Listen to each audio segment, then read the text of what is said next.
Painful but essential, according to Spain's finance minister.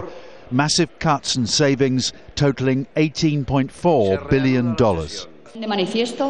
They highlight that the government neither doubts nor shies from shouldering its responsibilities in adopting the best decisions for Spain at every moment, no matter how difficult they may be. The austerity package scraped through Parliament by just one vote. Now almost everyone will suffer in an attempt to get the country's economy back on track.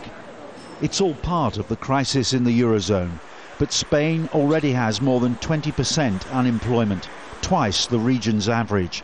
More protest strikes are promised. Thursday's measures mean that public sector workers will see a 5% pay cut.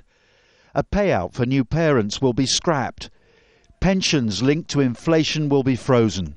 And regional funding will be cut by more than $1.4 billion. The Spanish Prime Minister, whose own salary will be cut by 15%, is desperate to avoid a Greek-style crisis which has seen violent demonstrations on the street.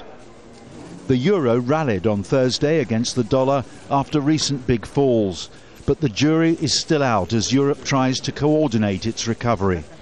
The US has been critical of some measures, particularly a German ban on some speculative trades. But visiting Berlin, the US Treasury Secretary played down differences. I think it's important to recognize that the United States and Europe are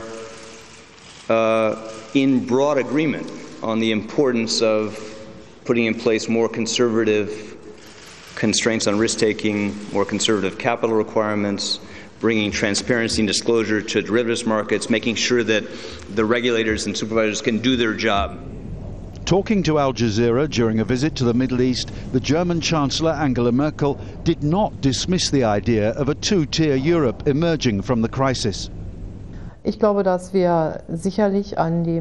believe that we certainly have to amend and modify the Stability Pact we agreed on the currency, because we want the strongest and the most competitive countries to set the pace, the benchmark, and not the weaker ones.